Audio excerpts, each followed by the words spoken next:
Olá e bem-vindos ao posto emissor número 277. Esta semana recebemos um casal que respira música e palavras. Ela tem dedicado a sua vida à rádio e às conversas, fazendo também o gosto à escrita e a outras artes.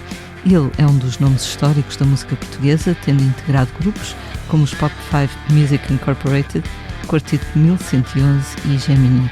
A solo e também a escrever para outras vozes, terá criado mais de 500 canções.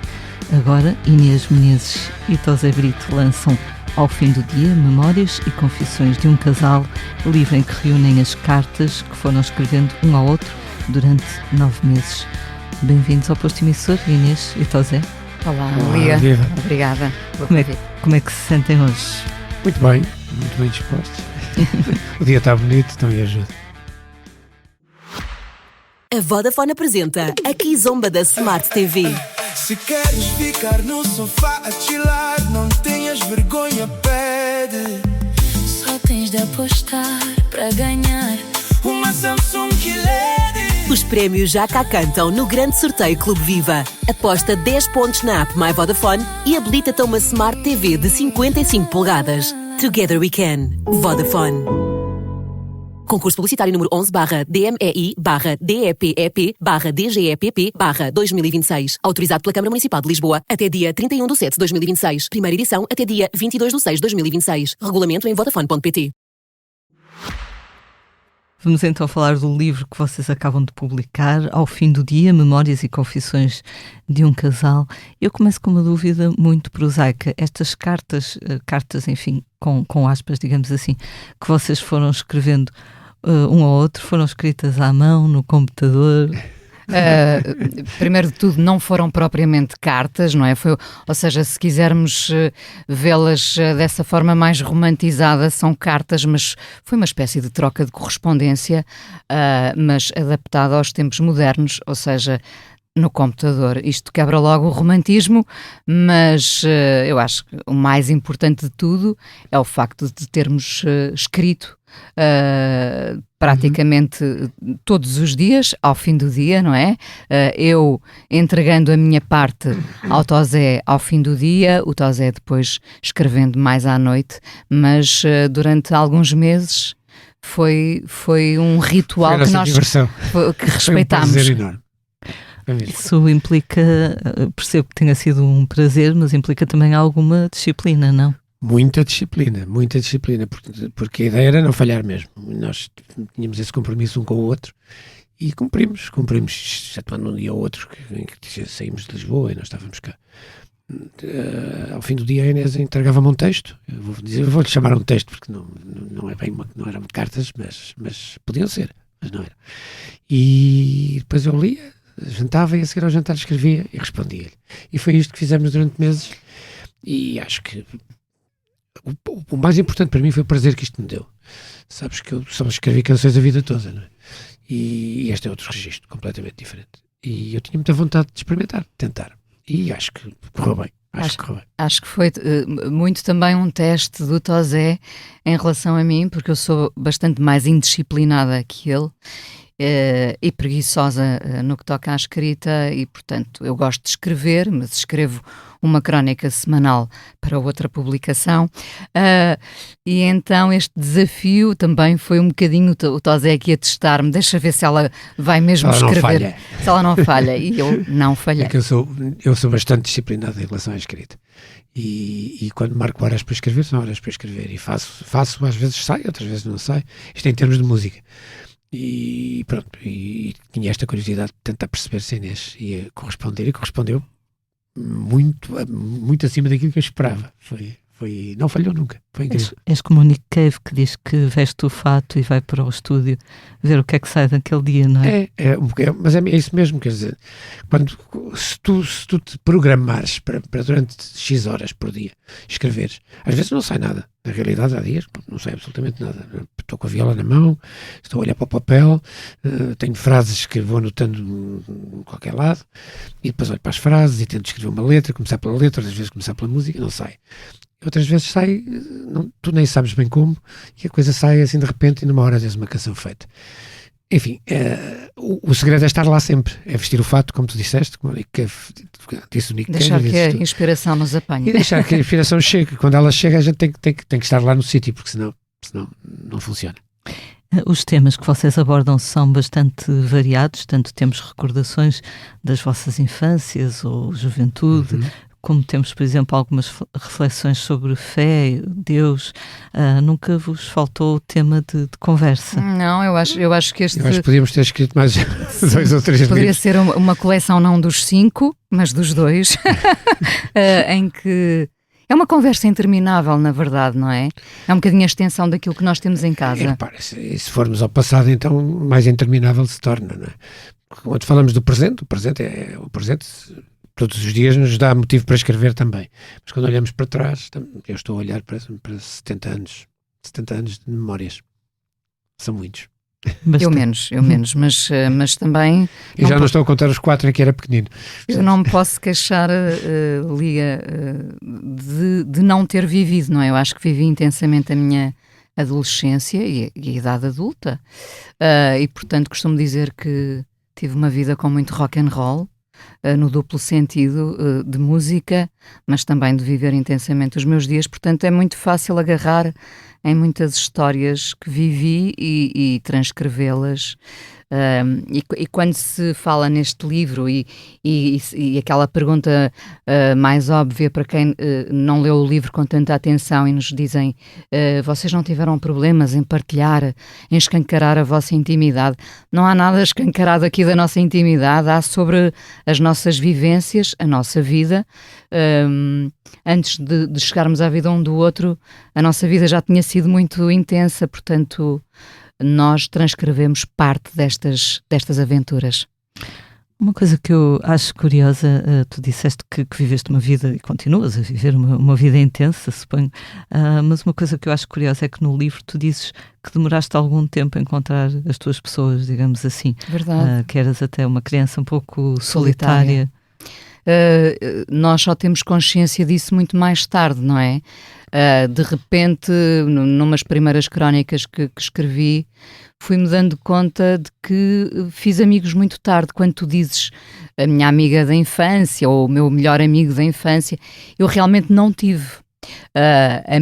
Os meus primeiros amigos, por isso é que a música é tão importante para mim, os meus primeiros amigos fizeram-se por causa da música. Quando eu entrei no polivalente da escola José Régio em Vila de Conde e levava o álbum Porcupine do Echo and the Bunnymen, e aquilo foi como uma espécie de imã para atrair outras pessoas que ouviam a mesma canção, não é?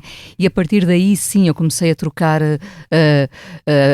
gostos em comum, afinidades.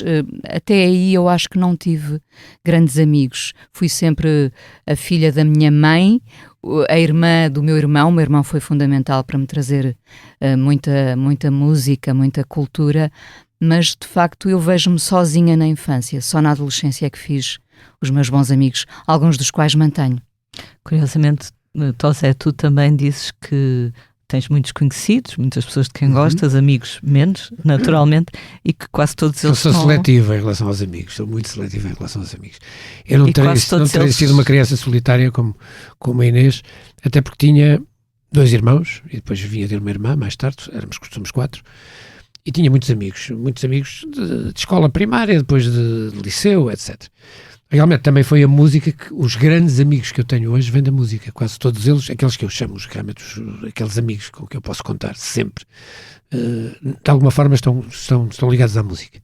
E esses são aqueles que eu considero os amigos. O resto há conhecimentos, há amizades, uma amizade é uma coisa diferente, e há pessoas conhecidas que eu fui conhecendo, muitas delas lembro-me bem delas, outras não.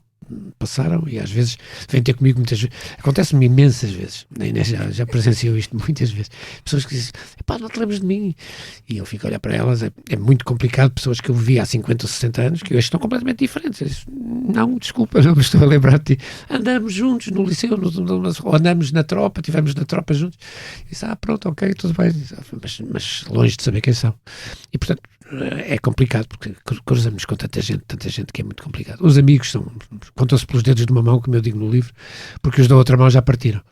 E eu tive amigos muito próximos, nomeadamente o António Muniz Pereira, por exemplo, do Quarteto 1111, e gente com que eu vivi uma vida intensa, muito intensa, uma amizade muito intensa e proximidade muito grande, que já cá não estão, e esse não é o único.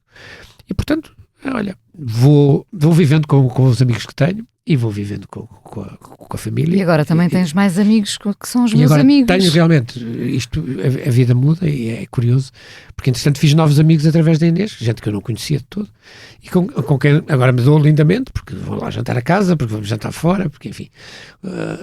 Mas no entanto eu diria que aqueles amigos são os que vêm lá muito, muito de trás. Eu sou menos seletiva, como já se percebeu, não é? Porque eu tenho muitos amigos e continuo, o Tosé sabe, continuo a fazer muitos amigos, que é uma coisa que me faz sentir eternamente jovem, esta capacidade de ainda me fascinar pelas pessoas. Eu também faço muitos amigos, só que não são amigos com A grande, são amigos, são pessoas, claro, que eu respeito muito. Isto é uma das nossas divergências. Não, são pessoas que eu respeito muito, de quem eu gosto muito e com quem sou capaz de estar horas à conversa, etc.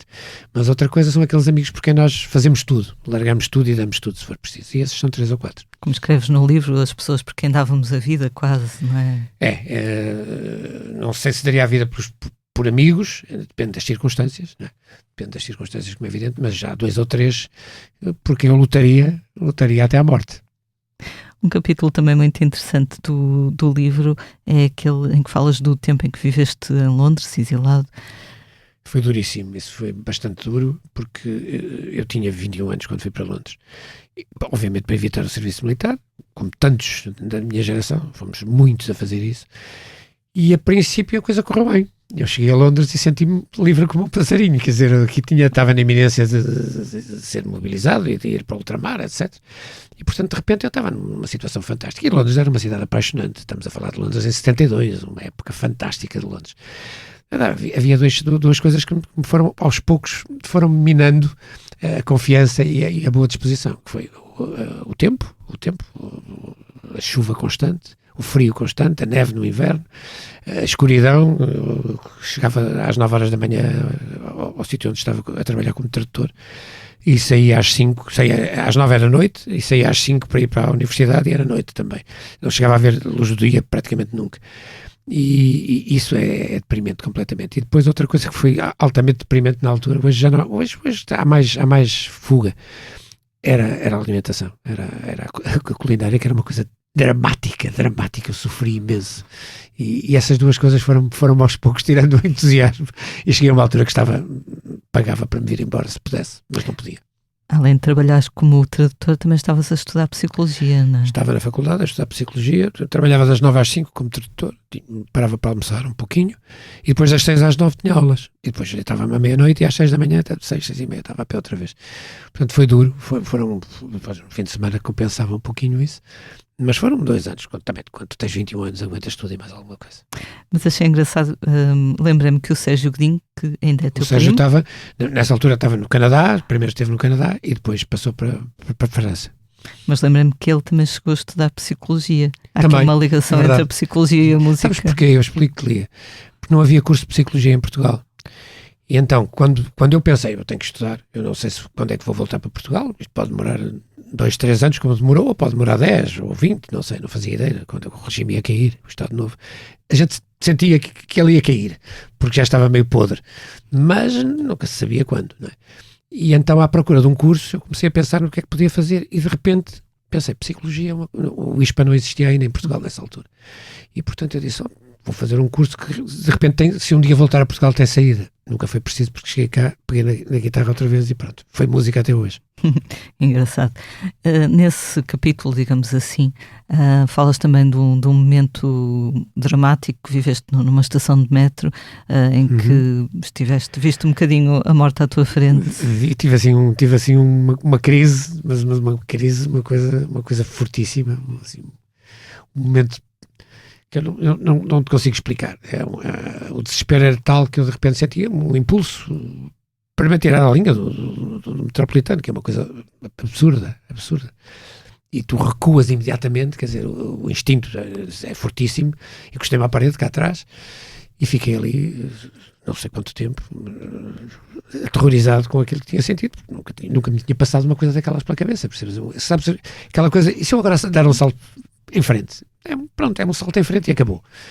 E cheguei a esse ponto. Portanto, eu não estaria deprimido, percebes? Eu nunca me senti deprimido, mas estava desesperado e naquele dia, em particular, estava num estado de desânimo total em relação à vida. Não me apetecia fazer nada, não me apetecia continuar a viver naquelas circunstâncias, mas pronto.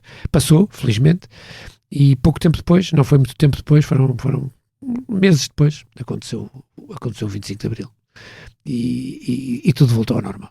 Tudo voltou ao normal. A Inês diz que essa estação podia ser batizada, penso que era Houston Park, podia ser rebatizada como Estação Futuro, porque aí se desenhou um novo futuro no qual vocês se puderam conhecer. Acabámos por nos encontrar, não é? É verdade. Podíamos não ter chegado nunca aqui. Eu, pelo menos, podia não ter chegado nunca aqui. Estarias tu aqui sozinha. Viemos a apanhar o mesmo comboio ou o mesmo metro, não é?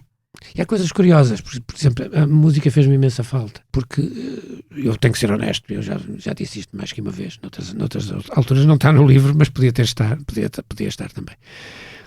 Tu és músico em Portugal e estás num nível, eu estava no Quarteto 1111, era um excelente grupo, um grupo dos melhores grupos portugueses de primeira linha, como é evidente, ia fazer coisas muito, muito, muito à frente daquilo que se fazia na altura.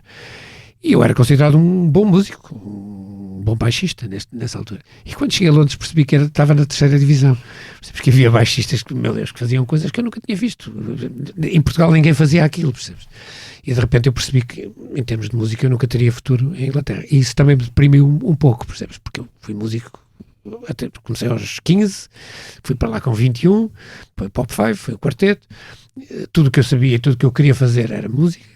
E era aquilo que me dava prazer, e de repente cheguei a Londres e percebi, música aqui não vai dar, e vou ter que ir por outros caminhos, e fui pelo caminho da tradução para ganhar a vida, para ganhar dinheiro, e depois a universidade para tentar ter um futuro diferente.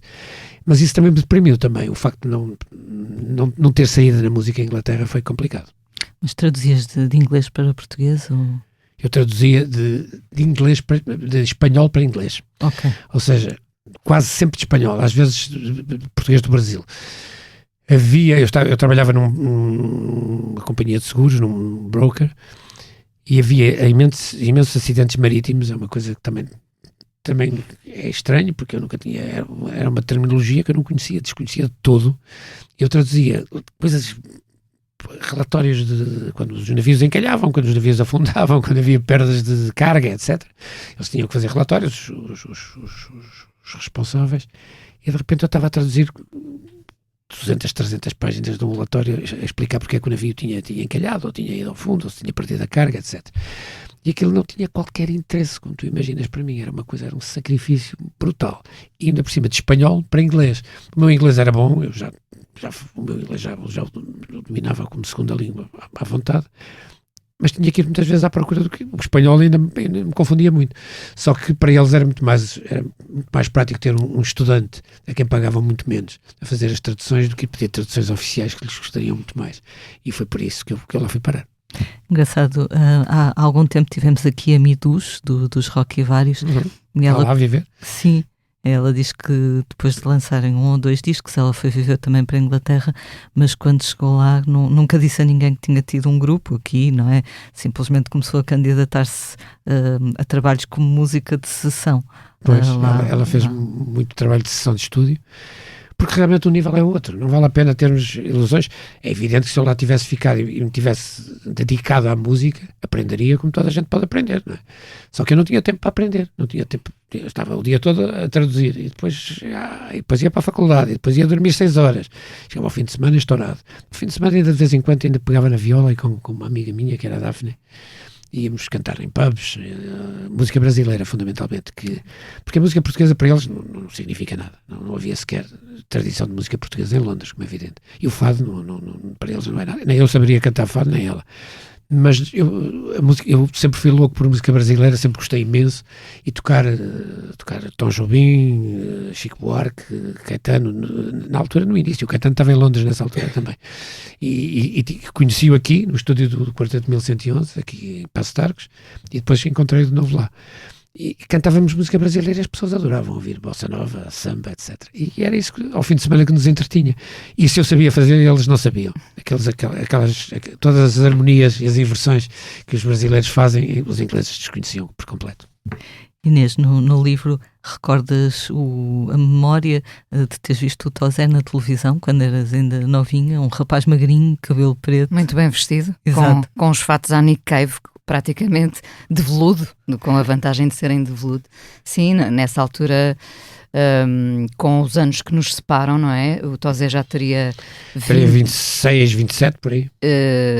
Não, mais tarde. Espera aí, é fácil, 78 tinha 27. Nós estamos a falar de uma altura em que nos reuníamos à frente da televisão e o Festival da Canção era um momento solene quase, não é? A família toda apreciava ver desde aqueles locutores de continuidade, termo que caiu em desuso, já não há essa profissão. O locutor de continuidade que apresentava o festival, o Hiládio Clímaco ou a Ana Zanatti, não é?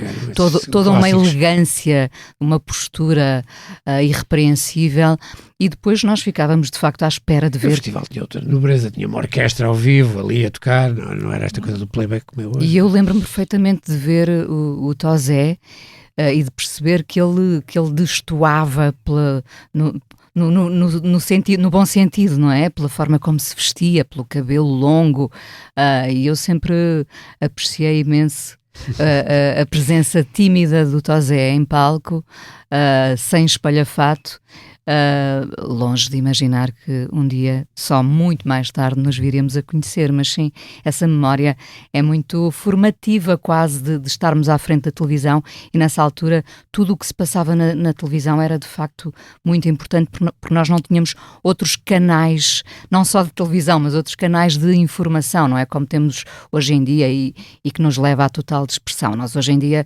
estamos todos um bocadinho baralhados e atordoados com o excesso de informação que recebemos todos os dias. Com a desinformação. Com a desinformação. Nessa altura, a televisão obrigava a um ritual que congregava ali a família, uns momentos até de silêncio. Felizmente, nessa altura não havia telemóveis para nos distraírem.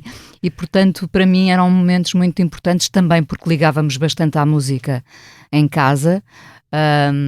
E depois porque gostávamos de ver esse mundo tão longínquo para quem morava numa aldeia 300 e tal quilómetros de Lisboa, uma aldeia com mar, pescadores e sargaço, mas onde não acontecia muita coisa. Quer dizer, acontece sempre muita coisa. Acontece o mar e basta acontecer o mar. Basta ler o livro para perceber que acontecia muita coisa, sim.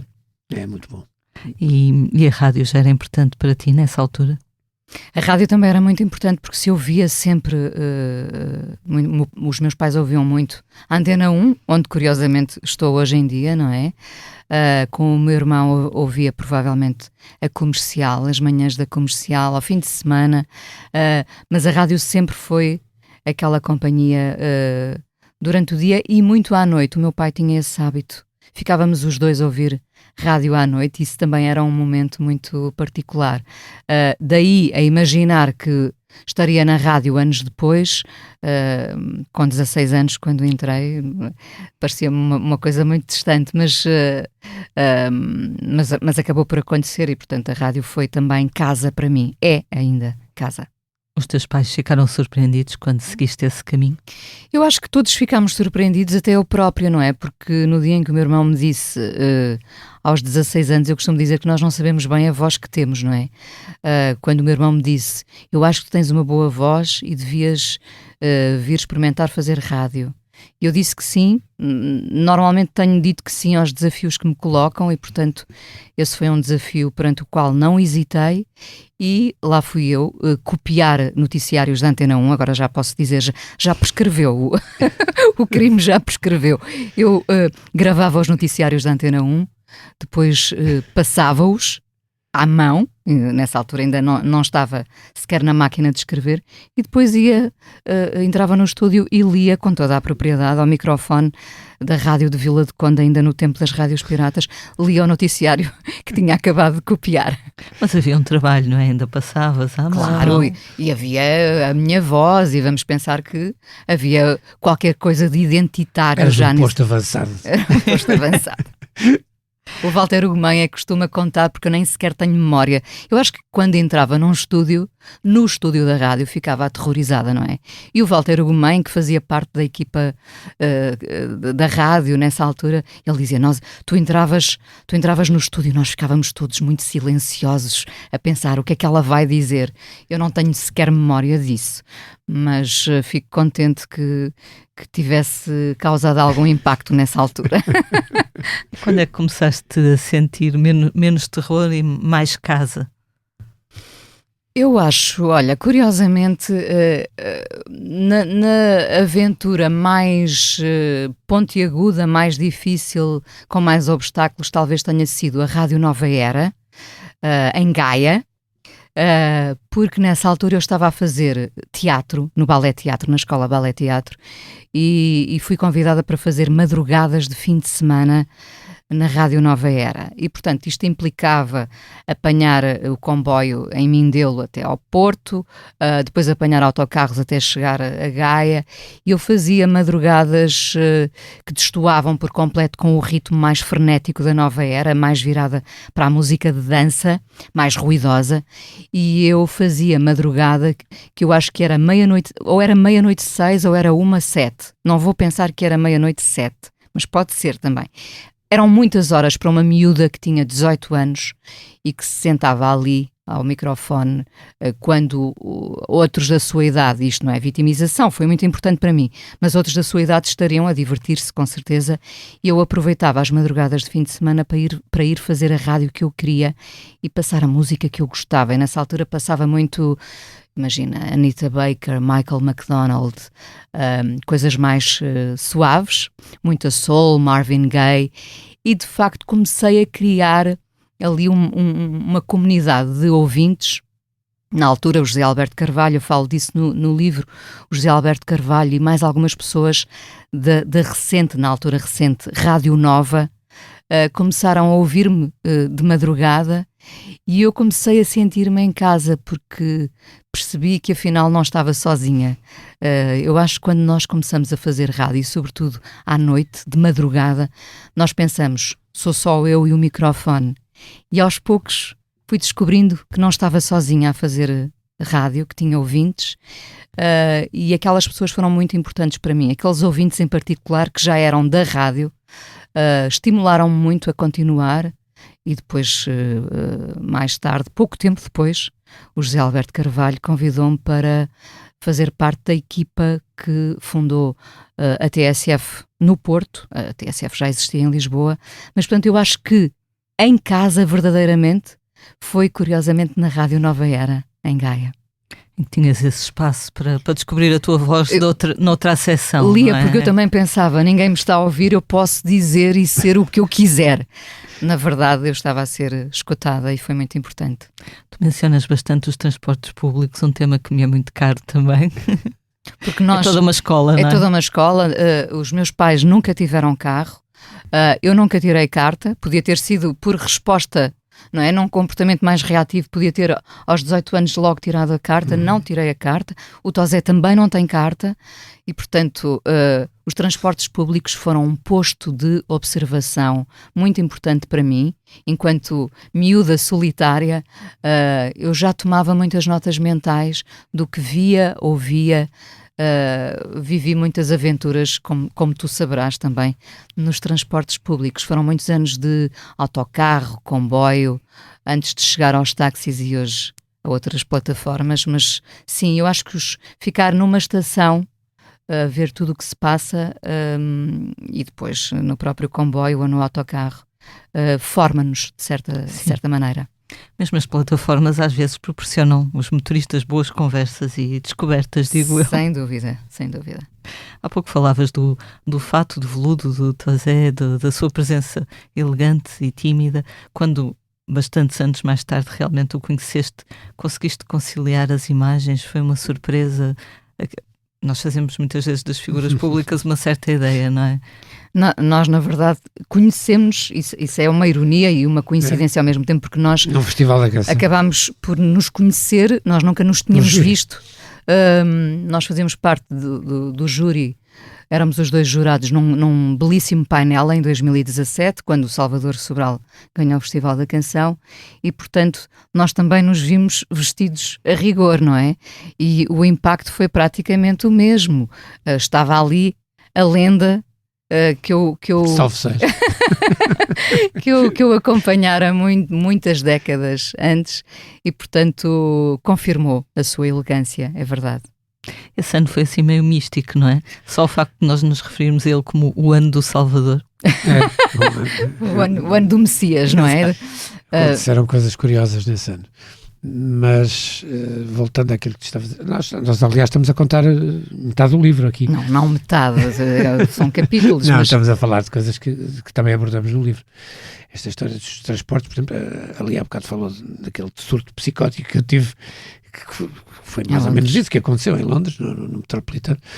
E lá está, eu também nunca tive vontade absolutamente nenhuma de tirar a carta de condução. Zero. Percebes? Aquela coisa que nunca me passou sequer pela cabeça. Os meus irmãos têm todos carta de condução, toda a gente guia lá em casa, até a minha mãe guiava, o meu pai, a minha mãe, e eu nunca me senti minimamente atraído para conduzir. Também tive sempre a sorte de ter alguém que me conduzisse. Que não é o caso hoje em dia, não é? Não, continua-se a ter. Eu já tive várias pessoas que me conduziram. Sim, não, estou a dizer, hoje em dia eu não te posso conduzir só na vida. Na vida podes-me dar um jeitinho. Podes-me ajudar. Mas é curioso porque desde essa altura, porque eu era mais novinho. Eu quando cheguei ao Quarteto 1111 tinha 18 anos, eles tinham todos 26, 27, estavam todos uns anos à minha frente, todos com carro. Não é? Pronto, eu nunca senti necessidade do carro. Depois fui para Londres. Em Londres, eles guiam pela esquerda, eu não tinha dinheiro para comprar um carro, nem nada que se parecesse com isso, não é? E portanto, muito menos ainda me sentia atraído. E depois voltei para cá e voltei até que me conduzisse. E depois cheguei à indústria. Uns anos mais tarde, quando cheguei à Poligrama, e depois à BMG, e à Universal, os meus anos de indústria, e tive a sorte de ter carro da companhia e tinha quem me conduzisse. E, portanto, nunca precisei. E hoje continuo a não precisar e eu não senti vontade nenhuma nunca de pegar num carro. Só tive que o fazer para gravar uns videoclipes e um deles muito grande, com uma viagem até à Ericeira a conduzir. Está filmado, chama-se As Noites Íntimas num Hotel com Estrelas. Foi um álbum que eu gravei em 87.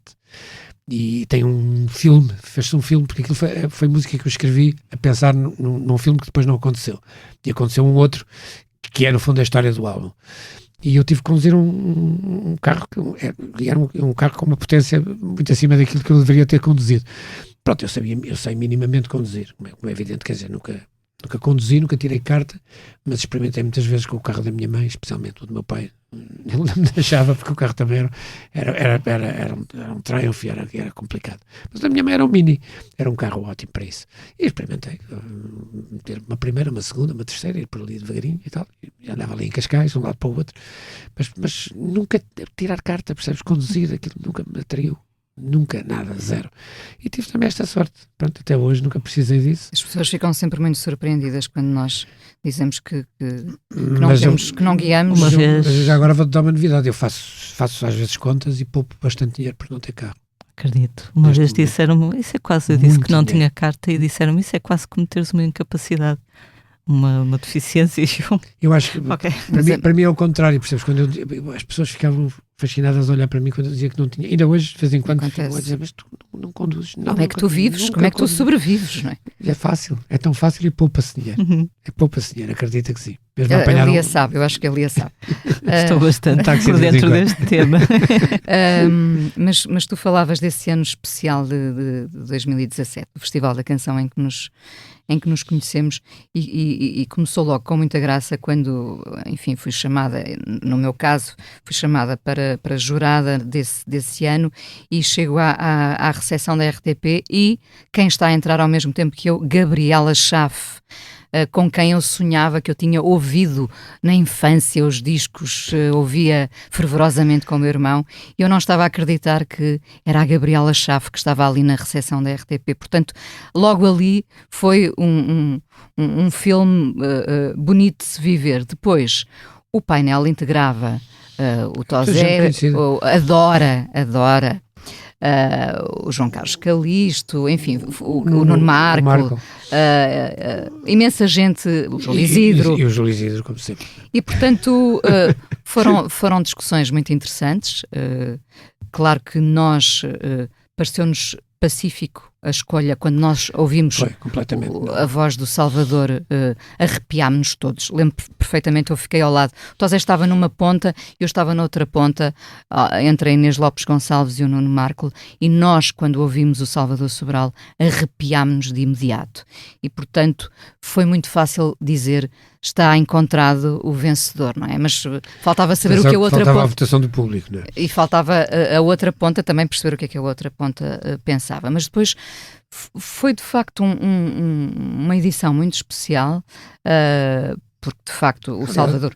A unanimidade foi tal que depois na Eurovisão viu-se o que aconteceu, eram 12 pontos uns atrás dos outros. Vocês estavam à espera de... Poucas vezes uma canção terá ganho com uma distância tão grande. Mas não estávamos à espera, quer dizer, não estávamos à espera porque a tradição mandava que ficássemos quietos e atentos ao que se iria passar. Como nós contamos no livro, nós fomos também chamados para o painel da Eurovisão. Desse painel inicial do Festival da Canção em Portugal, éramos 12, não sei quantos, 15. Depois desse painel, 3 pessoas foram chamadas para votar na Eurovisão. O Tosé Brito, o Ramon Galarza e eu. E estavam mais pessoas, a Celina de Piedade, o Nelson Carvalho, mas desse painel fomos os 3 chamados de novo. E isso, de facto, uniu-nos muito. E, portanto, lembro-me do dia em que o Salvador ganha, que foi também o dia em que o Benfica ganhou o campeonato, foi, exatamente. Não é? E o Papa estava por aqui. Acho eu. Já não lembro. Sim, foram os 3 Fs, quase. Sim. Os 3 milagres. E eu lembro-me de estar a assistir à votação e as lágrimas escorrerem-me pela cara, e a minha filha mais pequena dizia, eu não percebo porque é que tu estás a chorar. E eu dizia-lhe, tu não sabes o que é que isto significa para nós. E de facto foi muito especial. Falaste do Benfica, que também tem honras de menção e de explicação quase no livro. Sim, é um assunto sério, o Benfica. Não, eu gostei muito da forma como disseste que ficas ofendido quando eles não estão a levar a coisa a sério, não é? Sabes, os jogadores. Eu estive, para quem não sabe, e muita gente não saberá, eu fiz parte da direção do Benfica durante 2 anos, entre 1988 e 1990, no primeiro mandato do presidente João Santos. E percebi o futebol quando tu chegas a esta posição e estás por dentro do futebol e percebes, por dentro de um clube, não é? E depois, a partir daí, por dentro do futebol, tu vês o futebol de outra maneira, completamente. Eu hoje, se há coisa que eu não compreendo e não consigo compreender, e aliás, continuo a me irritar, eu aliás, acho que eu escrevi também no livro, eu nem vejo os adversários, nem sei o nome deles, nem quero saber, percebes? São pronto, respeitos todos, e não consigo insulto. Andam ali a fazer o seu papel, tudo bem. Agora, os do Benfica eu sei quanto ganham, quanto é que cada jogador ganha, o que é que eles podem, o que é que podem dar e o que é que não dão quando não querem, e isso eu não perdoo. Eu acho que é triste uma pessoa ser um privilegiado como são os jogadores de futebol, atenção, dos grandes clubes, dos clubes de cima, porque depois há gente a jogar futebol, quase a pagar para jogar futebol, a jogar por amor. E esses são os verdadeiros amadores. Esses são amadores nos 2 sentidos. São amadores e são amadores porque amam o futebol.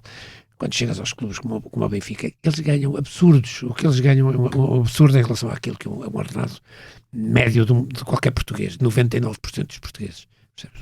E depois vê-los não correr e vê-los não fazer nenhum esforço e perceberes que eles não estão a fazer nenhum esforço e as coisas não são honestas da parte dessas pessoas, a mim custa-me imenso, e isso tira-me do sério completamente. E porque é que isto, tentando explicar uma quase leiga em futebol como eu sou, porque é que os mesmos jogadores fazem um pouco essa coisa quase de arrastar os pés com um treinador e se calhar com o treinador já tem outro empenho? É uma excelente pergunta. Eles muitas vezes fazem a vida de um treinador negro ou põem o treinador fora do clube se quiserem.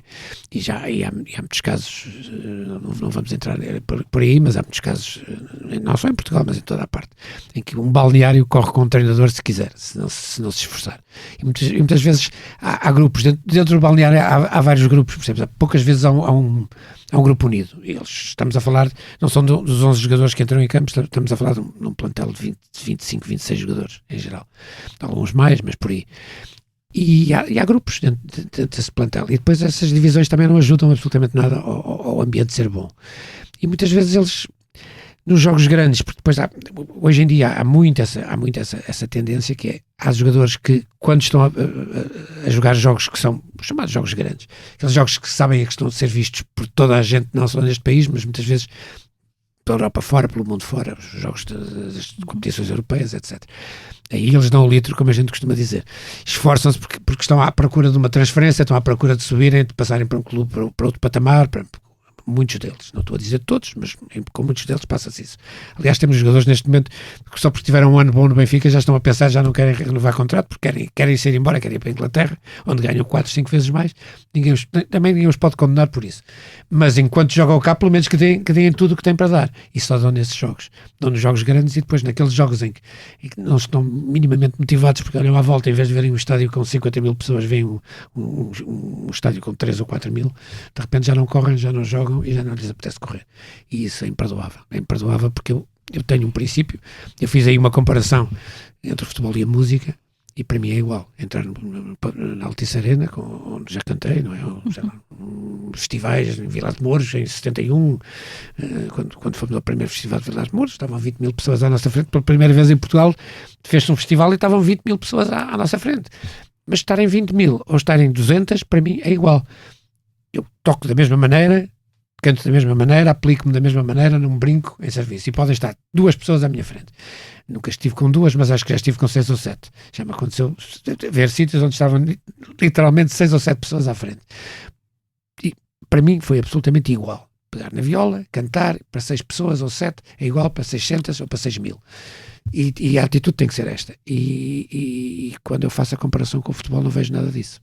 Por acaso na revista que sai com o Expresso amanhã vamos ter um artigo sobre a nostalgia da bola, que são as pessoas que têm saudades de quando, eu não sei se o futebol era diferente ou se nós pensávamos que era diferente. Completamente diferente. E então há todos os equipamentos vintage, enfim, todo um mercado para a nostalgia de quando nós achávamos que o futebol os jogadores gostavam de jogar. Não, mas o futebol foi nessa altura, há 50 anos atrás, há 60 anos atrás, há 70 anos atrás eu comecei a ver futebol. Com o meu pai, tinha na altura 3, 4 anos e ele levava-me ao futebol. Eu ia pela mão do meu pai, pequenino, e comecei a ver futebol muito, muito cedo. E o futebol era um desporto acima de tudo, não era uma indústria como é hoje. O futebol tornou-se uma indústria, quer dizer, os jogos não eram televisionados, o relato ouvia-se num radiozinho, percebes? No tempo em que se dizia transistor. Os jogadores não eram transferidos para clubes estrangeiros, lá ia um, de vez em quando ia um, era uma festa, por ano ia um, percebes? Os jogadores tinham amor à camisola. Os jogadores que eram os do Porto eram do Porto, os do Sporting, os do Benfica, e sofriam com as derrotas. Hoje em dia não sofrem absolutamente nada. Acaba o jogo, 5 minutos depois vão para casa como se nada fosse. E dormem tranquilos e sossegados. Não era um mercado de vaidades que é hoje em dia, não é? Eu lembro-me também de vibrar com os jogos, com o meu pai e com o meu irmão, de fazermos, lá está a tal nostalgia, fazermos coleções de cromos dos jogadores todos. Eram outros tempos, não passava nada pela imagem, não é? Passava pelo afinco em campo. Não, e não era uma indústria. O dinheiro que o futebol movimenta hoje em dia é absurdo. É absurdo. O campeonato do mundo que vai acontecer agora, os milhões, os milhares de milhões que estão envolvidos nisto, é completamente absurdo, em sponsorships, em publicidade, em transmissões de televisão, é um absurdo em relação àquilo que era no passado, percebes? Portanto, tornou-se, isto é uma indústria pesada, como eu lhe chamo, não tem nada a ver com o desporto puro e duro que eu comecei a ver há 60 anos atrás, ou 70. Sim, eu também me lembro, por exemplo, o meu pai, mesmo sendo da cidade do Porto, era adepto do Sporting, sofreu muito. Mas lembro-me que... Mas olha que teve bons anos, nos anos 50 teve anos fantásticos. Sim, exato. Mas lembro-me que ele torceu pelo Futebol Clube do Porto quando foram campeões europeus. Mas isso eu também... E acho que hoje em dia se calhar já não se vê tanto. Não, hoje em dia há umas rivalidades muito bairristas e muito parolas. Eu chamo-lhe muito parolas porque é o que é, na realidade. São muito parolas essas rivalidades. Eu acho que quando joga uma equipe portuguesa, até porque os pontos que essa equipa acumula depois beneficiam todas as outras equipes. Não faz sentido torcer pelas equipes estrangeiras. Mas a gente que odeia, porque é do Benfica, odeia o Sporting, porque é do Sporting, odeia o Benfica, ou vice-versa, ou o Porto, etc. Isto é absurdo. É um absurdo total. Não faz para mim não faz qualquer sentido. Percebes? Portanto, quer dizer, eu hoje olho para o futebol com alguma distância. Já não sofro o que sofria, já não gosto de futebol como gostava. Mas ainda sofres muito. Não, a ver o jogo sim, mas depois eu antigamente vivia o futebol fora de... É um absurdo. Eu ligo a televisão hoje à noite e é um absurdo. Tenho 6, 7, 8 programas a falar de futebol. Que é isto? Quer dizer, falar de futebol? Não, eu gosto de ver jogar futebol. Eu gosto de futebol jogado, não é falado. Agora, ver pessoas que não têm, eu não sei de onde vêm, nem sei quem são, a debitarem palpites e a falarem de futebol como que fossem catedráticos e como se aquilo fosse o assunto mais sério deste país. Por amor de Deus, não há assunto mais falado. Não há assunto mais falado na televisão portuguesa do que o futebol. E escrutinado, não é? Não, e depois, e aquelas guerras, aquelas coisas absurdas, o vídeo que no fundo até incentivam esse tipo de ambiente, percebes, e de rivalidade absurda e parola mais uma vez. E bairrista e enfim, eu acho aquilo uma tristeza total. Sou incapaz de ver um programa desses. Passo por lá, faço zapping e estou 2 minutos a olhar. Alguns enervam-me de tal forma que eu nem posso olhar para a cara deles e porque realmente são de tal forma fanáticos e são de tal forma doentiamente clubistas que eu não consigo. Não é, o futebol para mim não é isso, não é nada disso. E não estás entusiasmado com o Mundial, portanto? Nada. Aliás, vi ontem jogar Portugal e acho que ali, enquanto aquilo não mudar tudo, vai ser difícil. Eu acho que o Tosé teria dado um bom treinador de futebol. Ele está a dizer isto sobre... Não, fui dirigente durante 3 anos e chegou-me. Aprendi o suficiente para já não querer aproximar-me do futebol nunca mais. Mas isto com o Mundial é como com tudo. Nós vamos, inicialmente vamos com algumas reservas e reticências e depois daqui a nada estaremos todos unidos a celebrar ou até a chorar, não é? Perante uma vitória ou uma derrota. Acaba por unir... Enquanto o jogo dura, eu realmente entusiasmo-me e vibro e até às vezes sofro também, não é?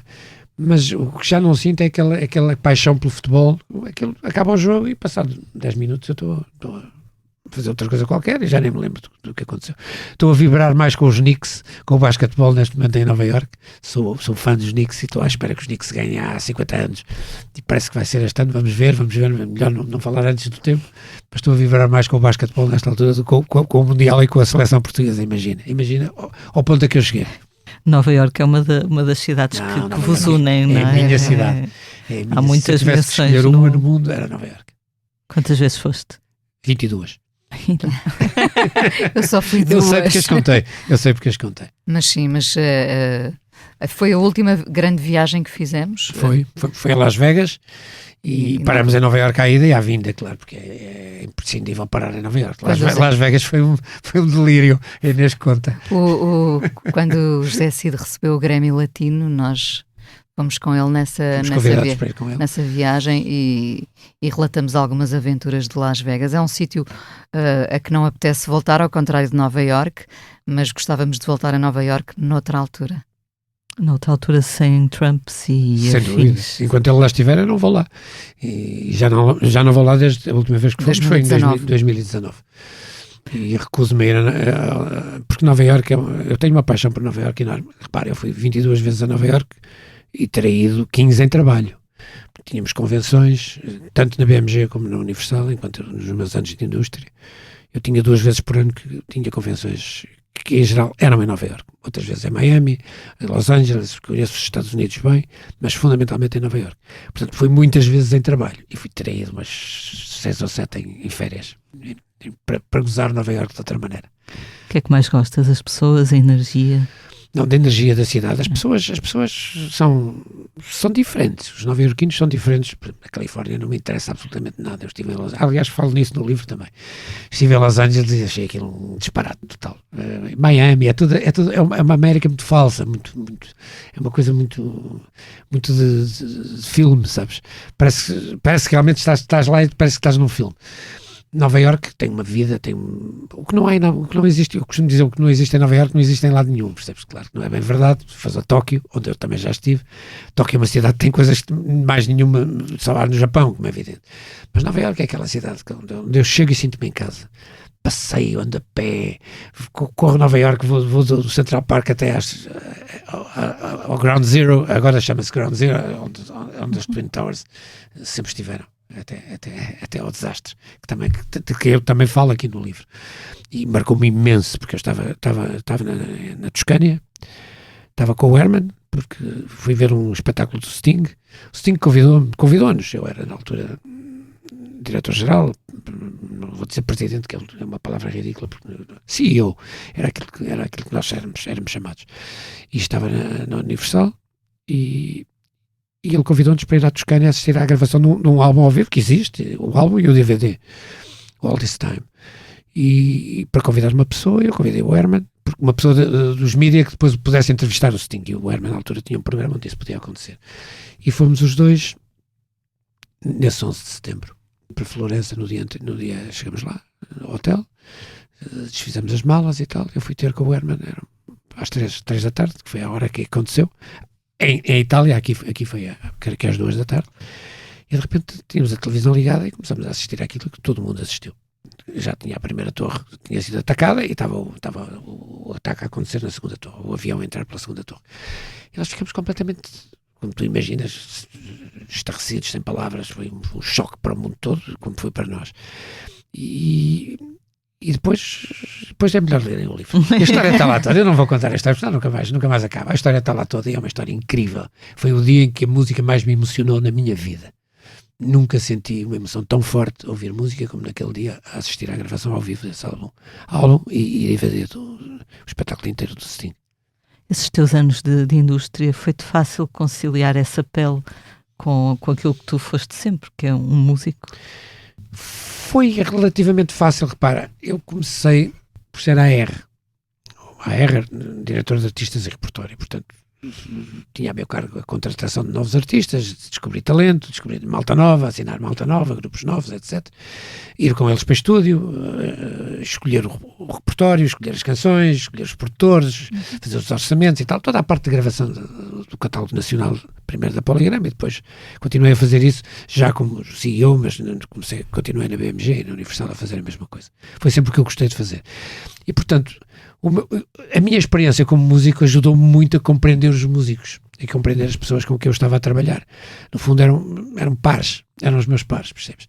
Sendo que encontrei gente muito, muito diferente. Uma coisa era estar a trabalhar com o Sérgio Godinho, de quem já falamos aqui, ou com o Jorge Palma, que eram meus pares, com o Zé Cid, que eram todos meus pares, não é? Outra coisa era trabalhar com o Carlos do Carmo, por exemplo, ou com a Simone de Oliveira, ou com o Tony de Matos, ou com o Francisco José, com quem eu também trabalhei. Tudo gente que podiam ser meus pais. O Carlos do Carmo não podia ser meu pai, mas impunha respeito, não é?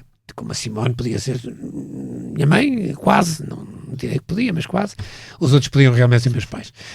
E isto, por um lado, eu estava a trabalhar com estas pessoas, e por outro lado estava a organizar e a criar as Doce, e a trabalhar com a Dina, ou a trabalhar, sei lá, com o Herman, por exemplo, que na altura era mais novo que eu, com os Chutes e Pontapés, com os Moleiro e Fadadá, com os Afonsinhos de Condado, com os Radar Gaddafi, com as bandas todas com que eu trabalhei, e que fui eu que assinei e que trouxe para a Polygram, como trouxe o Jafo Mega e os Táxi e essa malta toda.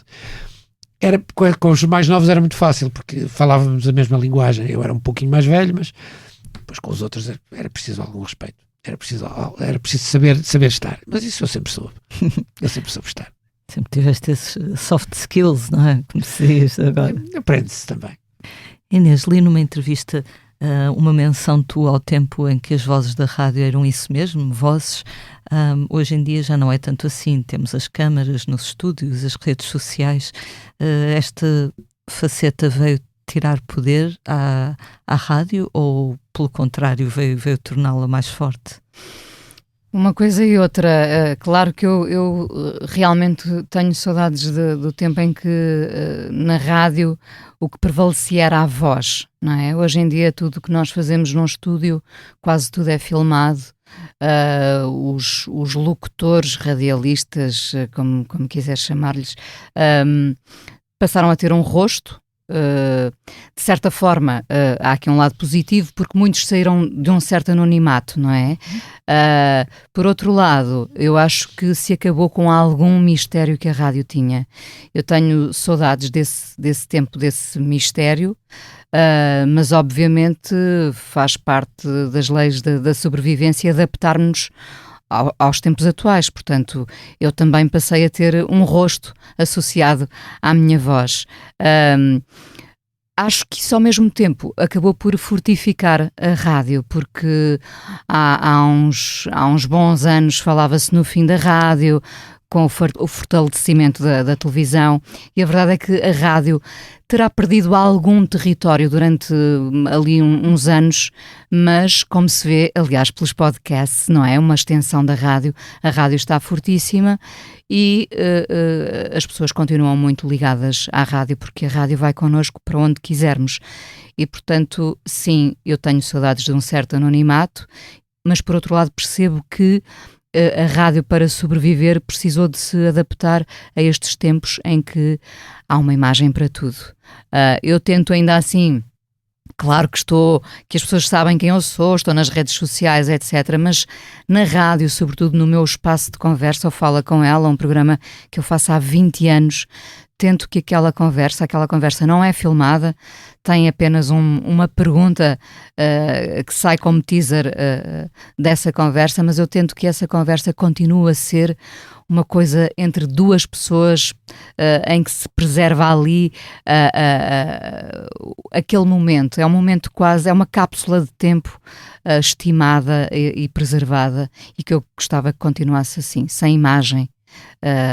Como é, aliás, uma conversa entre amigos, uma conversa no café, é sempre isso que eu tento fazer na minha vida, é tal conversa interminável. No fundo é também o nosso livro, não é? Alguma vez, por falar em cápsula do tempo, costumas ir ouvir conversas antigas? Eu não gosto muito de ouvir, imagino que seja um bocadinho como os músicos e os seus discos, não é? Eu não gosto muito de ouvir conversas antigas, porque aquilo registou um momento de verdade, não é? Voltar ali às vezes é doloroso. Mas, curiosamente, voltei a ouvir umas crónicas que gravei há 25 anos para a TSF. Foi o início da minha escrita de crónicas e gostei muito, mas foi a medo. Eu vou sempre a medo ao encontro do meu registro, da forma como falava, enfim, gosto bastante de que as conversas na rádio se mantenham assim. Elas são entregues aos ouvintes e eu, de certa forma, retiro-me de cena. Um pouco mais canções, não é? Quando os músicos dizem, agora os discos são das pessoas. Olha, até por outra razão, Lia. Eu realmente, quando acaba um disco, ele sai, durante uns tempos a gente ouve na rádio, ou tem que o promover e tem que o ouvir. Mas depois desligo e nunca mais os ouço. Até por outra razão, porque cada vez que eu ouço um disco antigo, eu penso, eu hoje já não fazia isto assim. E é uma chatice, percebes? Eu ouço e digo assim, meu Deus, porquê que eu não fiz isto assim? Porquê que esta letra, porquê que eu não disse isto em vez de dizer isto? Porquê que eu não mudei este verso? Porquê que eu não, aqui em termos harmónicos, porquê que eu não fiz, a sequência não foi por outro caminho? Percebes? E estou constantemente a criticar aquilo que fiz para trás. Portanto, tento desligar-me um pouco do que fiz para trás para não ser tão crítico como sou. Eu fui ouvir, talvez a única entrevista que eu tenha voltado a ouvir assim de uma ponta à outra tenha sido a da Paula Rego, porque essa conversa que eu mantive com a Paula Rego no Fala Com Ela tornou-se ali, a dada altura, uma conversa de culto, por ser a Paula Rego, evidentemente, não é? Eu sofri muito durante essa entrevista, já foi há muitos, muitos anos, sofri bastante nessa longa conversa com a Paula Rego, mas depois, porque comecei a ter muitas reações à conversa, fui ouvi-la um tempo depois. E devo dizer que quando a fui ouvir estava tão nervosa como no momento em que entrevistei a Paula Rego, porque qualquer coisa, qualquer resposta, qualquer pergunta era um território de desconforto para mim, como foi essa hora e meia. Foi um dia muito especial na minha vida, não só pelo facto de ter entrevistado a Paula Rego, mas eu tive que ouvir essa conversa e não foi tão mal como eu pensava. Às vezes a nossa memória também guarda as coisas de formas particulares. Exato, não é? exato. E eu acho que nos sentimos muitas vezes pequeninos ao microfone. Estamos aqui 3 pessoas ao microfone, por motivos diferentes, não é? Eu acho que já todos nos sentimos pequeninos ao microfone. O microfone é uma arma com muito poder, não é? E ainda bem que eu continuo a sentir que o microfone tem este poder. Eu acho que tu, Tosé, também o Para sentes. mim é diferente, em geral é cantar, é mais É a cantar do cantar. que a falar. Mas isso também te dá um poder, como é evidente. O facto de tu poderes falar mais alto que os outros já é um poder. Já estás num nível, quando estás em cima de um palco, é evidente que muitas vezes tivemos problemas graves, alguns bem graves no passado, lá atrás, especialmente nos grupos, com o Pop 5, com o Quarteto 1111, porque quando vais tocar umas queimas das fitas, por exemplo, há sempre uma malta que bebe um bocadinho demais, há sempre uns que são 5 da manhã e querem que a gente continue a tocar até às 6, e nós queremos desmontar os instrumentos e eles não querem, e depois houve momentos de grande tensão e às vezes até de alguma agressividade nesse aspecto. Mas o microfone dá-te essa força, porque tu dás um berro ao microfone com força, e se for preciso pedir ajuda, pedes ajuda com muito mais facilidade do que qualquer outra pessoa que não o tem, e o microfone tem esse poder, realmente tem esse poder de te pôr a falar mais alto que os outros. E de veicular informação, Mas nós gostávamos que fosse boa informação. Mas é assustador quando tu pensas que a voz te pode falhar e que é um microfone, que é esse mesmo microfone que dá poder, que te vai tirar o poder completamente se tu de repente te espalhares. E portanto o microfone, a relação com o microfone é uma relação de muito respeito, porque tanto te pode empoderar como te pode tirar o poder completamente. Uma arma. Aí as É uma pessoas arma. percebem-se da tua fragilidade. E portanto é complicada a relação com o microfone, não é fácil. Inês, sobre essa entrevista da Paula Rego, estava aqui a pensar que se calhar os teus ouvintes que te ouvem há anos e sabem que tu já fizeste largas centenas de entrevistas, ficam surpreendidos ao saber que tu, no fundo, também ficas nervosa. Eu fico muito nervosa, sim, fico... Porque tenho esta relação de respeito com o microfone, percebes? Não entro na sala e digo, vamos lá conversar. Não, o momento em que o microfone se liga, para mim é um momento solene e quero manter esta relação de não profanar o que para mim continua a ser sagrado. A rádio é sagrada, mas sobretudo esta ideia de termos um microfone e de ele nos expor quer a fragilidade, quer a força, não é? Para os dois lados? Eu estive agora durante 2 semanas sem voz e uma parte de mim estava realmente amputada, não é? Eu podia expressar-me de outra maneira, mas a minha voz é importante, não só por ser o meu trabalho, não é? É um prolongamento da minha identidade também. É curioso porque a rádio, no último ano, teve pelo menos 2 momentos em que disse, estamos aqui. Foi no apagão. O apagão foi muito importante. E este ano também nas tempestades do centro do país, em que as pessoas ficaram muito tempo sem eletricidade. Percebemos todos o poder da rádio. Não é por acaso que eles dizem que no kit de sobrevivência deves ter sempre uma rádio lá. Eu já ofereci um à minha mãe daqueles a pilhas. Sim, nós também temos um rádio a pilhas. Nós também temos um. Não vá um dia ser necessário ouvir as notícias pelo rádio a pilhas. Gosto muito dessa ideia de estarmos ligados, de continuarmos ligados num mundo cheio num mundo dominado pela tecnologia, de repente sermos salvos por um rádio a pilhas. Isso é impressionante, isso diz qualquer coisa. Um dia pode haver um apagão geral e nós vamos agarrar-nos ao analógico. Eu acho que essa é a leitura. Eu penso que nós estamos todos a viver este mundo de uma forma sôfrega. É impossível não viver esta vertigem senão de uma forma sôfrega. Um dia, quando houver, não sei se isto vai rebentar, mas o que vai ficar era o que já tínhamos antes. Não sei, o que eu sinto é que estamos a atravessar uma fase de desumanização brutal. Cada vez temos menos contacto em termos físicos e isto afasta-nos de uma forma terrível, e depois há a desinformação que também já falámos aqui, as fake news, aquilo tudo com que nós levamos e que não, cada vez menos sabemos o que é verdade e o que não é, o que é que foi fabricado, e os algoritmos dirigem-nos para onde querem, e nós muitas vezes somos levados, e nós estamos conscientes disso, não somos propriamente pessoas inconscientes nesse sentido, mas mesmo conscientes disso, eu dou por mim muitas vezes de repente a dizer, mas espera aí, eu estou a ver isto, porquê? Eu estou a ver isto porquê? Isto não me interessa absolutamente nada, e eu estou aqui agarrado a isto, a olhar para isto como se estivesse interesse.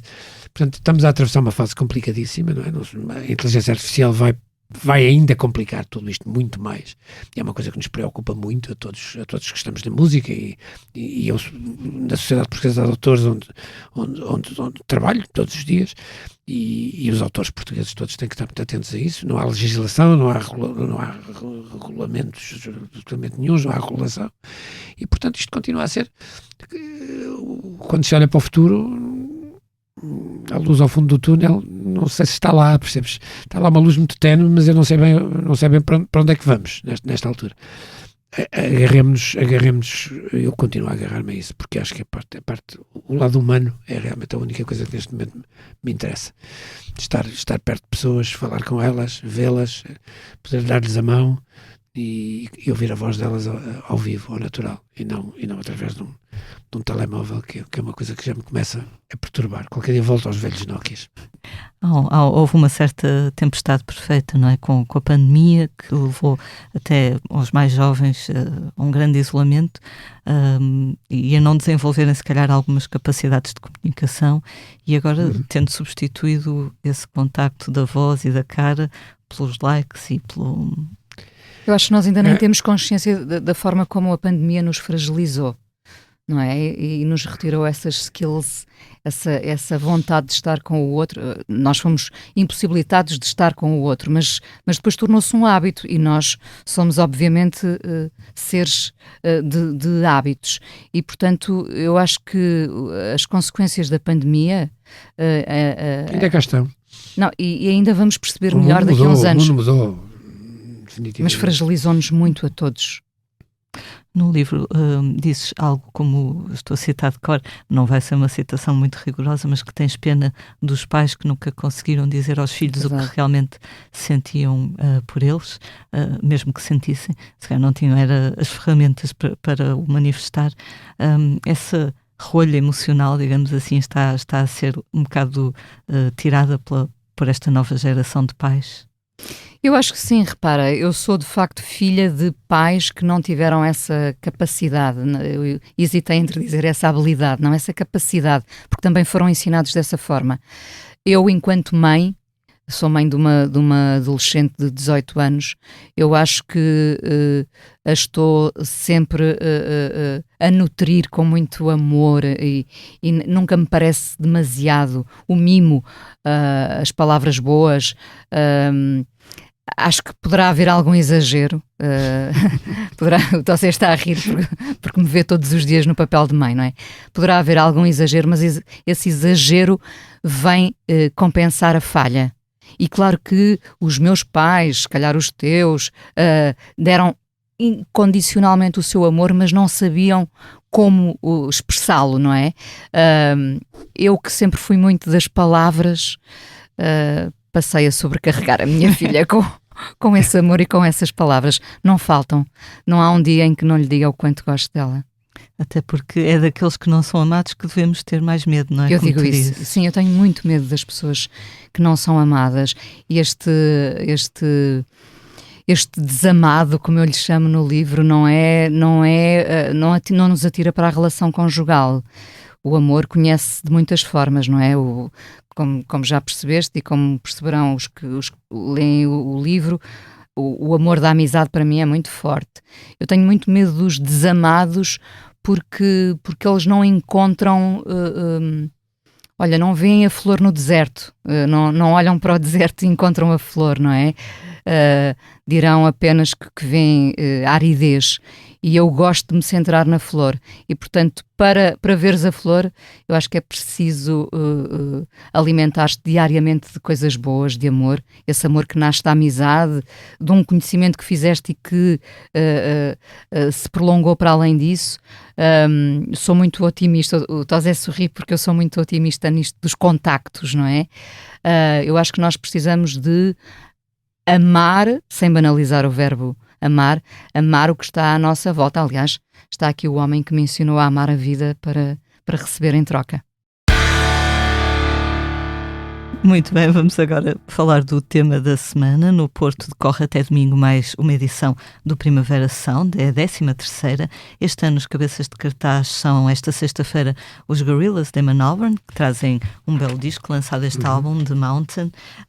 Depois, sábado, os seus compatriotas Idols e Massive Attack são os destaques, mas há muito mais nomes. Aliás, há 4 palcos e na revista do Expresso o nosso colega Mário Rui Vieira faz uma apresentação, uma espécie do lado B do Primavera Sound, daqueles nomes mais pequenos. Vai da brasileira Mary Froese aos norte-americanos Water From Your Eyes. Sei que vocês este ano não vão estar presentes. Não vamos, tenho imensa pena, mas olha, na verdade já vi Gorillaz ao vivo, Massive Attack, tenho muita pena de nunca ter visto Nation of Language, tenho muita pena de perder XX, que também já vi ao vivo. Portanto, ao fim destes anos todos, de facto já vi muitas bandas que eu sigo e persigo ao vivo.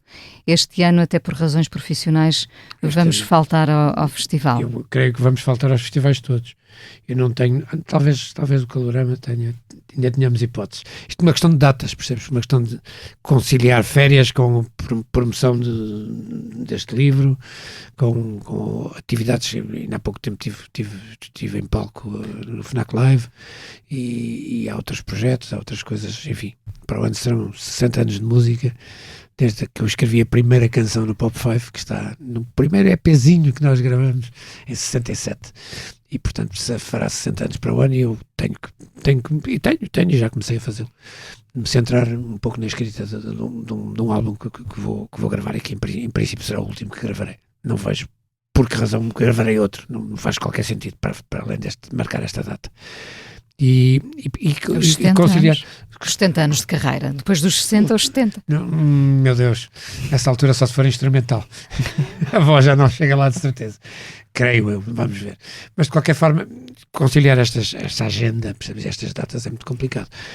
E nós, no passado temos ido, fomos a alguns festivais, mas este ano a coisa não está muito a apontar para aí. Acho que mas continuamos a ouvir muita música. Ouvimos muita música, como é evidente. E há aqui muitos nomes, eu tenho que ser sincero. Eu estava a ouvir, a ler esses nomes e o Mário Rui a falar dos nomes do lado B do festival. E eu desconheço-os completamente. Tenho que confessar que são nomes que eu não... Estamos a falar de Massive Attack, claro que sei quem são e já os ouvi, como é evidente. Agora depois começo a ouvir aí alguns nomes que eu digo assim, fico super curioso, tenho que ir e vou ouvir.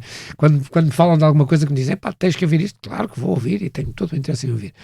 Mas também já o entusiasmo para ir aos festivais não é tão grande como foi há 10, 20, 30 anos atrás. Em relação a esse disco, tens escrito canções? Já está orientado? Já tenho algumas letras escritas, tenho 3 canções acabadas, das 12 que quero gravar. E a Inês já ouviu pela... Já leu as letras e já me ouviu brincar com a viola na mão e tal. Mas as coisas não estão terminadas ainda, só que é um trabalho que eu nunca sei o tempo que vai demorar, percebes? Pode ser muito rápido. Eu tive alturas na minha vida, estava a gravar, por exemplo, e isto aconteceu literalmente assim. Nós tínhamos que gravar, por exemplo, tínhamos um êxito enorme, o Gemini nasceu, lançamos o Pensando em Ti e a canção de repente foi o primeiro disco de ouro oficialmente atribuído em Portugal, por vendas de 50 mil unidades na altura, que era uma loucura. E tínhamos que ir a correr para o estúdio, gravar, e muitas vezes eu estava na noite anterior com uma música que o Mike me mandava, por cassete, naquela altura, não é? Usávamos as cassetes para tudo, ia escrever a letra para cantar no dia seguinte, entrar no estúdio no dia seguinte e cantar a letra, e não sabia o que ia sair, mas tinha que sair qualquer coisa. E às vezes, sob pressão, saíram coisas muito melhores do que eu estava à espera. Também saíram algumas que eu não recomendo. Mas enfim, este tipo de escrita eu não consigo programar. Eu não consigo dizer se vai demorar 3 meses, se vai demorar 6, se vai demorar um ano ou uma semana. No próximo ano celebram também 10 anos da vossa relação. É verdade. São 10 anos para o ano. São 10 anos. É bom. É bom. Já passaram 10 anos e eu não Alguém dei diz por que ela. 10 anos é muito tempo. Alguém disse isso, foi. Alguém cantou isso. Cantou isso. Vamos agora falar do que andamos a fazer na redação ou fora dela. No passado fim de semana, o nosso colega Paulo André Cecílio foi até à Maia para ver os Cure no North Festival. O que viu foi um espetáculo de 2h30, com muitos êxitos, muitas raridades, a habitual generosidade do Robert Smith, um puro, um Sim, resistente. Também vi ao vivo. E Foram meus artistas. ah, Meus artistas, fui editor Pois. dos Cure. chegaste a conhecê-los? Sim. Quando cá estiveram também nessa altura, conheci-os, como conheci muita gente, mas são conhecimentos de passagem, percebes? Jantamos com eles, vamos ao camarim depois no fim do espetáculo, dar-lhes um abraço e depois nunca mais os vemos. Com certeza. Escreveu o nosso camarada: como é que uma banda como os The Cure deixa milhares de pessoas tão felizes? A resposta é: claro que deixam, porque também se pode ser feliz na tristeza e os portugueses sabem-no muito bem. Sem Nós dúvida, sem Temos dúvida. essa veia, sem dúvida. É curioso, não é? Como é que uma banda com tantos anos, tantas décadas de existência, leva 40 mil pessoas a um concerto em 2026? Porque também nos agarrámos a ela na adolescência e foi uma fase muito importante, não é? E nós queremos sempre, mesmo quando não fomos felizes na adolescência, queremos voltar à adolescência, não é? E depois a nossa veia melancólica, não é à toa que determinadas bandas só fazem sucesso em Portugal, como os Tinder Sticks, não é? Ainda há pouco tempo vi um concerto dos Tinder Sticks. Nós continuamos a ser fiéis a bandas ali com uma veia mais melancólica e triste. Há uns anos, há bastantes anos, em Paredes de Cor, entrevistei aquela banda, os Temper Trap, que tiveram um êxito, e ele, o rapaz, o vocalista, acho que ele era indonésio, a banda era australiana, mas ele era indonésio, e ele perguntou que tipo de bandas é que fazem sucesso em Portugal, e eu, bandas assim um bocadinho tristes, disse-lhe eu. E dei-lhe o exemplo dos National, por exemplo. Tem ali Mas é uma grande banda. aquela melancoliazinha, isso funciona bem aqui. Sem dúvida. Vamos agora falar dos concertos da próxima semana. Esta sexta-feira continua no Porto o Festival Primavera Sound, hoje com Slowdive Gorillaz, amanhã com Massive Attack e Idols, entre muitos outros. Em época de festivais teremos ainda de 18 a 22 de junho o Sunsebit, mesmo assim escrito, na Costa da Caparica, o Basqueiral em Santa Maria de Lamas a 19 e 20 e também a 19 e 20 o Festival Glória ao Rock, em Glória do Ribatejo, com concertos de B Fachadas, Expresso Transatlântico e Femme Falafel, entre muitos outros. No Cais de Gaia, o Festival Sons do Cais recebe a 20 de junho os ingleses de Vaccines e os Kruder and Dorfmeister, e no dia 21, Rui Veloso. Fora dos festivais, ainda continua a haver vida. Destaque para Carminho, no Teatro Circo de Braga, a 19 de junho, e Márcia, na Casa Capitão, em Lisboa, no dia 20. Vocês continuam a ir a concertos quando não têm outros compromissos? Nos últimos tempos Nos não últimos temos... tempos não temos ido muito, mas vamos, claro que sim, claro que vamos, e eu, sinceramente, eu sou muito mais apologista e mais fã de um concerto mais intimista, numa sala, com boas condições para ouvir, do que propriamente os festivais. Os festivais são uma celebração, eu acho lindo, as pessoas vão para se divertir, para beber, para pular, para dançar, para conviver, etc. Mas para ouvir música é outra coisa. Eu, para ouvir música, gosto de estar numa boa sala, com boas condições e, se possível, com artistas daqueles que me cativem e que me digam alguma coisa. É engraçado que o conceito de festival, não só na música, tem um apelo qualquer. Eu pensei nisso porque outro dia li uma entrevista. É festa. É o responsável do Festival de Cinema Italiano, que dizia que pode haver pouca gente a ir ao cinema no geral, mas o Indie está cheio, o Festival de Cinema Italiano está cheio. E a Feira do Livro é loucura, é uma festa. todos os anos. É festa. É? Quando há festa, o português está lá. E o português gosta especialmente disso. Aliás, a Inês disse uma coisa que é verdade. Há concertos e há festivais que funcionam aqui e o mesmo line-up fora de Portugal já não funcionaria da mesma forma, não tenho a menor dúvida disso. Nós somos muito dados a estes momentos, a estes acontecimentos. E isso é bom, mas eu sinceramente eu prefiro já estou numa fase da minha vida que prefiro ouvir música com mais qualidade e com mais condições. Mais conforto também. Mas consegui levar o Tosé a ver Arctic Monkeys, Nick Cave. Eu adoro, também gosto, percebes? Mas se me darem a escolher... Claro, prefiro, claro. Uma sala e uma refeição antes Nick Cave ou depois. é sempre, porque o Nick Cave até se pode não gostar muito dele em disco, como eu conheço muita gente que não gosta, mas vê-lo em palco tem uma força animalesca, quase inigualável. O homem é espetacular em cima de um palco e só isso vale a pena ir vê-lo. Muito bem, chegamos assim ao final de mais um Posto Emissor. Inês, Tosé, muito obrigada, foi um gosto falar convosco. A edição multimédia estará a cargo de Tomás Delfim. Como é hábito, vamos finalizar com uma leitura? Começa tu, Inês. Então, eu trouxe há um livro a que eu recorro muitas vezes, chama-se Misteriosamente Feliz, do catalão Juan Margarit, que foi arquiteto e poeta, e eu vou ler deste livro, Misteriosamente Feliz, A Rapariga do Semáforo, Juan Margarit. Tens a mesma idade que eu tinha quando comecei a sonhar com encontrar-te. Então não sabia, tal como tu não aprendeste ainda, que um dia o amor seria esta arma carregada de solidão e de melancolia que agora aponta para ti desde os meus olhos. És a rapariga que procurei tanto tempo quando ainda não existias. Eu sou aquele homem para o qual quererás um dia dirigir os teus passos, mas então estarei tão longe de ti como agora tu de mim neste semáforo. E eu escolhi um poema da Amália Bautista, uma poetisa espanhola, de que eu gosto muito. Conta-me outra vez. Conta-me outra vez. É tão bonito que não me canso nunca de escutá-lo. Repete-me outra vez que o par do conto foi feliz até à morte, que ela não lhe foi infiel, que a ele nem sequer lhe ocorreu enganá-la. E não te esqueças de que, apesar do tempo e dos problemas, continuam beijando-se cada noite.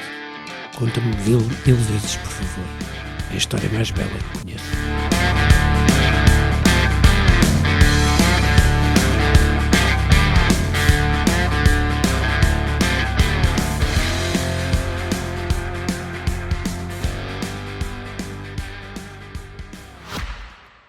A Vodafone apresenta a Kizomba da Smart TV. Se queres ficar no sofá a chilar, não tenhas vergonha, pede. Só tens de apostar para ganhar uma Samsung LED. Os prémios já cá cantam no grande sorteio Clube Viva. Aposta 10 pontos na app My Vodafone e habilita-te a uma Smart TV de 55 polegadas. Together we can. Vodafone. Concurso publicitário número 11/DMEI/DEPEP/DGEPP/2026. Autorizado pela Câmara Municipal de Lisboa até dia 31/7/2026. Primeira edição até dia 22/6/2026. Regulamento em vodafone.pt.